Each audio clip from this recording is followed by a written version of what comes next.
নিজ চেয়ারে বসেছিলেন অধ্যাপক। পথিমধ্যে সেখানে হাজির হয় কর্তৃপক্ষ। কর্তৃপক্ষ যখন একে একে জড়ো হতে থাকে, তার মোবাইল ফোন খেড়ে নিতে ব্যস্ত হয়ে পড়ে কর্তৃপক্ষ। এবং এই ঘটনাটি যেভাবে ঘটেছে আপনার প্রিয় দর্শক দেখতেই পাচ্ছেন। তিনি চেয়ারে বসা অবস্থায় তাকে বিভিন্নভাবে হেনস্থা করার চেষ্টা করা হচ্ছে। তিনি একজন নারী অধ্যাপিকা, কিন্তু তার উপরে এভাবে চেয়ার কেড়ে নেওয়ার যে বীভৎস ঘটনা আমরা দেখতে পেয়েছি, সেই ঘটনাটি খুবই নেক্ষারজনক। তবে আপনারা যে দৃশ্যটি ইতিমধ্যে দেখতে পাচ্ছেন, আপনি একজন ভদ্রলোক তার মোবাইল ফোন কেড়ে নেওয়ার চেষ্টা করছেন, তার মধ্যে আরো একজন ভদ্রলোক এসে চেয়ারে বসেছেন। পথিমধ্যে তার পাশে চতুর্পাশে কিন্তু মানুষ জড়ো হতে শুরু করেছে, সকলেই তারই সহযোগী। কিন্তু একসময় সহযোগী হলেও বিপদগ্রস্ত হলে মানুষের কেউ কাছে পাওয়া যায় না কাউকে, এটি সত্যি, এটি বাস্তব।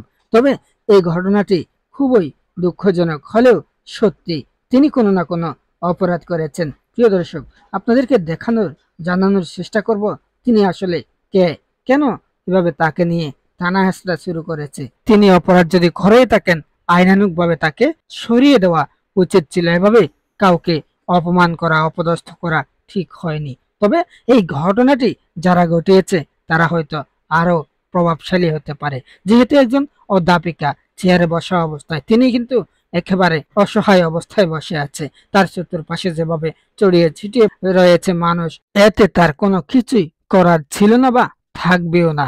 আমরা মানুষ এমন জাতি, একটু দুর্বলতা পেলেই গায়ের উপর উঠে পড়ে বসি। নতুন করে যিনি বসবেন তার দুর্বলতা নেই এমন কোনো কথা থাকতে পারে না। কেউ আমরা দোয়া তুলসী পাতা নয়। মানুষ বলতে কেউ ভুলের ঊর্ধ্বে নয়, মানুষেরই ভুল হয়। এক সময়ের ভালো বন্ধুরা আজ তার উপর ঝাঁপিয়ে পড়ছে, একের পর এক চেয়ার টানাটানি করে তাকে উঠিয়েই দিচ্ছে, আবার হাত তালে দিয়ে অপরজনকে বসিয়ে নিচ্ছেন। সেই দৃশ্যই কিন্তু আমরা দেখতে পাচ্ছি। প্রিয় দর্শক শ্রোতা, এখানে যারা কথা বলছেন তারা সকলেই একটি কলেজের পরিচালনা পর্ষদের সদস্য।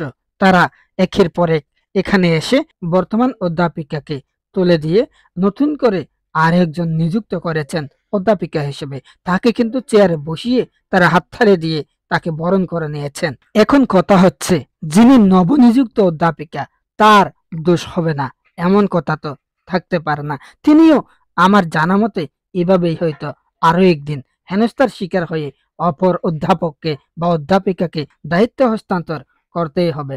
যে যেভাবে দায়িত্ব নেয় সে সেভাবেই ফলগুলো ভোগ করে।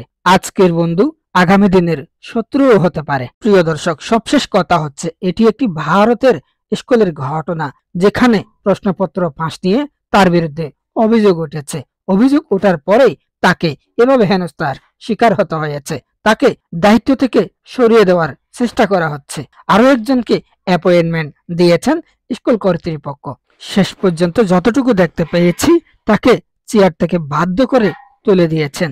এরপর এই চেয়ারে নতুন করে আরো একজনকে বসিয়েছেন। তবে শুধু বসিয়েছেন এটাই নয়, হাত তালে দিয়ে সগৌরবে তাকে চেয়ারে বসিয়েছেন। তবে আমার কথা হচ্ছে, তিনি আসলে কতটুকু যোগ্য, তিনি কতটুকু নির্ভেজাল, তার ভেতরেও ভেজাল নেই এমন কথা তো নয়। পরবর্তী কি আবার তিনি এভাবে হেনস্থার শিকার হবেন, সেই দেখার অপেক্ষায়।